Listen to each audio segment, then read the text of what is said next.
Hey guys, welcome to Through the Bible Verse by Verse, a plain and simple study through the entire Bible, book by book, chapter by chapter, and verse by verse. We are in Leviticus, God's operating manual for the priests. We're in chapter 13. Now, the next couple of chapters is devoted to, at the time, was an incurable disease. Now, what is interesting, I'm reading from the Holman Christian translation, so the use of the term skin disease is used. If you, like myself, are so used to the King James, they use and translated leprosy. And I said that's one of those things for the scholars to hash out. I'll say this. The scholars of the Holman Christian translation, some of the words that they use certainly are not the words if you are used to the traditional translation of the King James, okay?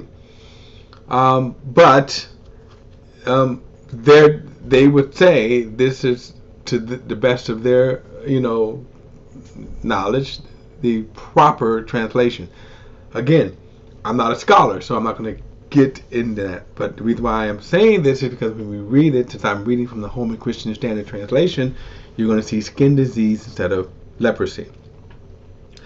Now, leprosy was an incurable disease. It was a dreadful disease that whatever it was, it would rot out your skin. Once it started, the potential was that it would, once you were infected by it, it would spread through your skin. The severe cases was that it would just eat through your skin. Your limbs could fall off. It was so contagious, and we're going to see these, and these are lengthy chapters. Okay, again, I'm just going to skim through them. But God was so, the command was that anyone infected was to be isolated, and only the priest could approach them and examine them. And if the priest approached them and examined them, he would declare them unclean. Then they had to be segregated, okay, from the camp, from everyone else. And I got into this last time. The idea was to stop the spread of this highly contagious disease. And I'm just going to say this one little thing. It baffles me, and I'm going to say the stupidity of people, ignorance of people, the callousness of people who will not see the logic of the stopping of the spread of COVID-19. Okay, that's the end of that. But my point here is that notice how God was extremely careful when it comes to these kind of highly infectious disease. So that should tell us something. But again, I'm drifting back off into there. All right, so anything that person came in contact with, and this is, we're gonna again skim through. I'm just giving you the gist of what all of this is.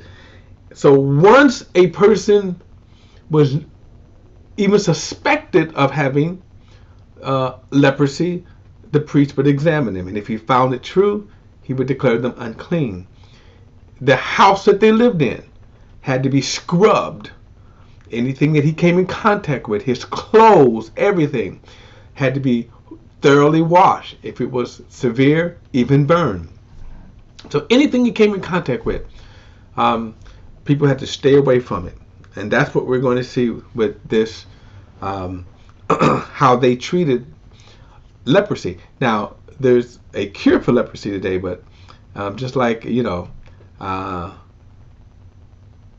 but it is, you can see the how God will deal with it. Now again, I'm going to skim through some of this, because these chapters 13 and 14, by the way, are long, but pretty much that's the gist of what how he's telling them to handle the leprosy. Chapter 13, verse 1 says, "The Lord spoke to Moses and Aaron, when a person has a swelling, scab, or spot on the skin of his body, and it become a disease on the skin of his body, he is to be brought to Aaron, the priest, or to one of his sons, the priest. The priest will examine the infection on his skin of his body. If the hair in the infection is turned white, if the infection appears to be deeper than the skin of his body, it is a skin disease. After the priest examine him, he must pronounce him unclean. But if the spot on the skin of his body is white and does not appear to be deeper than the skin, and his hair in his head and the hair in it has not turned white, the priest must quarantine the infected person for 7 days. The priest will re-examine him on the 7th day. If he seems that the infection remains unchanged and has not spread on the skin, the priest must quarantine him for another 7 days. The priest will examine him again on the 7th day. If the infection has faded and has not spread on the skin, the priest will pronounce him clean. It is a scab. It is a scab. The person is to wash his clothes and will become clean. But if the scab spreads further on the skin after he has presented himself to the priest for his cleansing, he must present himself again to the priest. The priest will examine him, and if the scab has spread on the skin, then the priest will pronounce him unclean. He has a skin disease. So again, when a skin disease develops on a person, he is to be brought to the priest. The priest will examine him, and he gets to go on different types of skin diseases. Let me skip down. Verse 18, when a boil appears on a person, when a boil appears on the skin of a body, and it heals, and a white swelling or reddish white spot develops where the boil was, the person must present himself to the priest. The priest will make an examination, and if the spot seems to be beneath the skin and the hair and it has turned white, the priest must pronounce him unclean. It goes on. Where there is a burn on the skin of the body produced by fire, and the patch made raw by the burn becomes reddish or white or red, the priest is to examine it. If the hair in the spot has turned white and the spot appears to be deeper than the skin, it is a skin disease that is broken out as a result of it. Alright. Verse 29, when a man or woman has an infection on the head or chin, the priest must examine it, and if it's deeper than the skin, the hair or the yellow is sparse, the priest must pronounce the person unclean. I think. Okay. Alright. If my screen is seeming to freeze up, guys, it's because it is raining outside, and that might have something to do with my connection here. Okay. So again, these are just more things when the person has a white spot on the skin of the body. The priest is to make an examination, and then it says, if it turns out not to be, the person is clean. If a man loses his hair of his head, he is bald, but he is clean. Okay. Thank you, because I can say that. Let me go on, because these are just different ways in which leprosy was detected on the person, and then the difference between when leprosy is detected and when it is not leprosy. So if a fabric is contaminated with mildew in wool or linen fabric, it is in the warp of the woof of the linen or wool, or the leather or anything made leather. If it gets contaminated, it's green and red in fabric in the leather, the warp and the warp, the woof, or any leather article, it is mildew contamination. It is to be shown to the priest. The priest is to examine the contamination and quarantine the contaminated fabric for 7 days. Let me go on. Let's see. I'm gonna go to chapter 14. Some pretty much the same thing. The Lord spoke to Moses with the law concerning the person affected by skin disease. On the day of his cleansing, he is to be brought to the priest, who will go outside the camp and examine him. If the skin disease has disappeared from the afflicted person, the priest will order that two live clean birds, cedar wood, scarlet yarn, hyssop to be brought for one who is to be clean. And it goes on, it talks about the cleansing of the person who had leprosy and is healed. Not everybody was healed of leprosy. These are just some of the, again, different things that I'm not going to go through in detail. This is how the priest was to handle that. The Lord spoke to Moses and Aaron, when you enter the land of Canaan that I'm giving you as a possession, and I place a mildew contamination in the house, in the land you possess, the owner of the house is to come and tell the priest something like mildew contamination has appeared in my house. The priest must order them to clear the house before he enters and examine the contamination, so that nothing in the house becomes unclean. Now, I'm just again skipping through. The priest had his duties to do. This is the law, verse 54, for any skin disease or mildew, for a scaly outbreak, for mildew in the clothing or in the house, for the swelling, scab, or spot, to determine when something is unclean or clean. This is the law regarding skin disease or mildew. All right, let's go to chapter 15.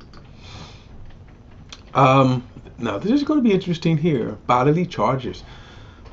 Verse 1. The Lord spoke to Moses and Aaron, speak to the Israelites and tell them, when a man has a discharge from his body, he is unclean. This is uncleanness of his discharge. Whether his body secretes or discharge or retains it, he is unclean.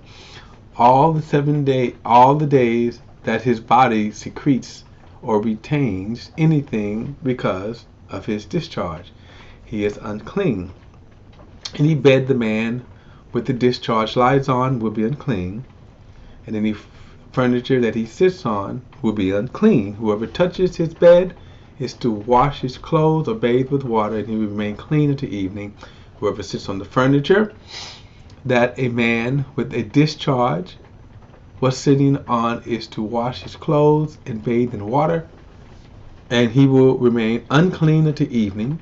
Whoever touches the body of a man with a discharge is to wash his clothes and bathe with water, and he will remain unclean until the evening.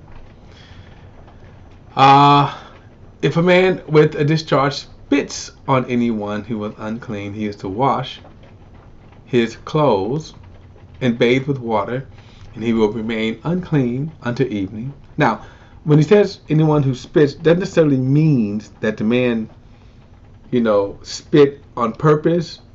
In other words, when we talk, right, we sometimes unintentionally spit on people, splatter on people.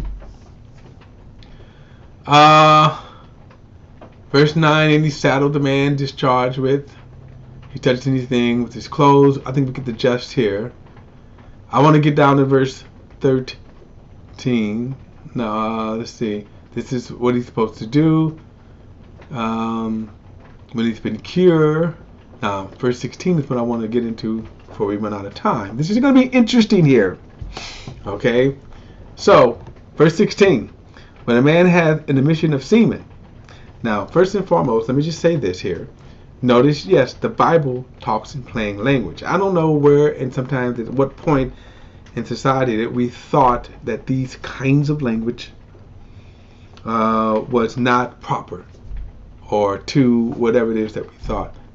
But you notice here, God is speaking in very plain and simple language. So when a man has the emission of semen, he is to bathe himself completely with water, and he will remain unclean until evening. Now, what I want to point out here, what does he mean by an emission of semen? Now, hold the thought.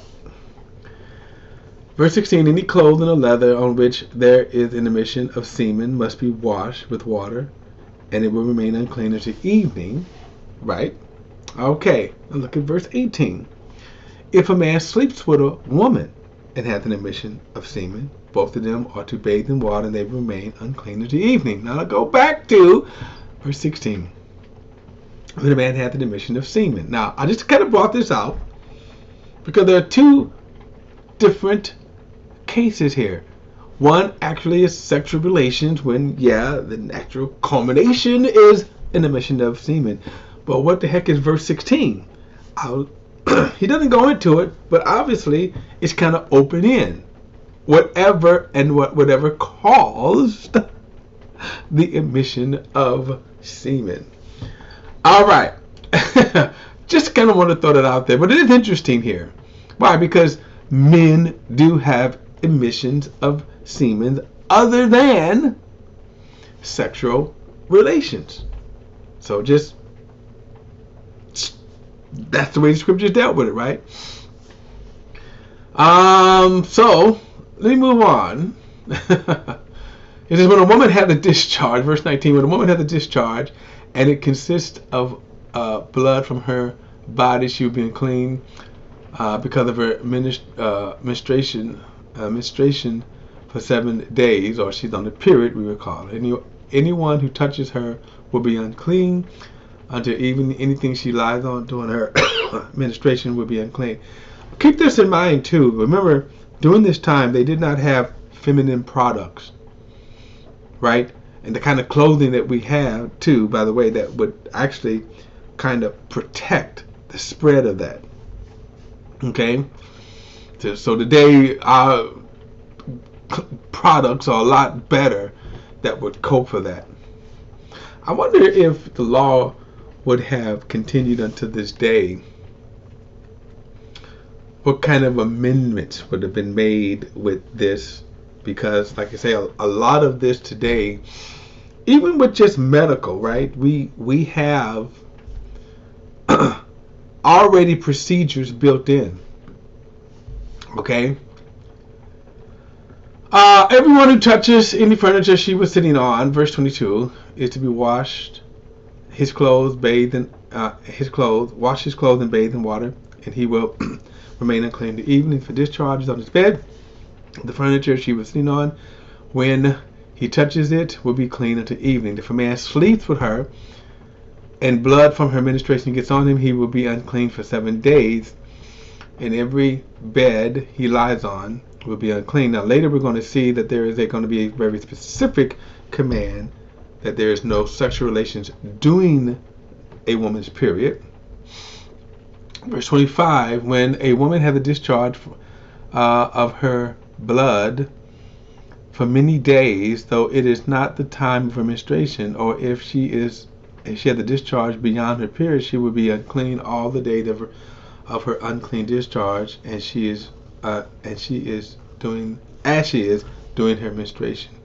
Any bed she lies on during the days of the discharge would be like the bed of her menstruation impurity. Any furniture she sits on would be unclean for her menstruation. Anyone who touches them is going to go on the same thing. She was to be unclean, and then after she is unclean, she was to offer certain sacrifices for that. Verse 31: you must keep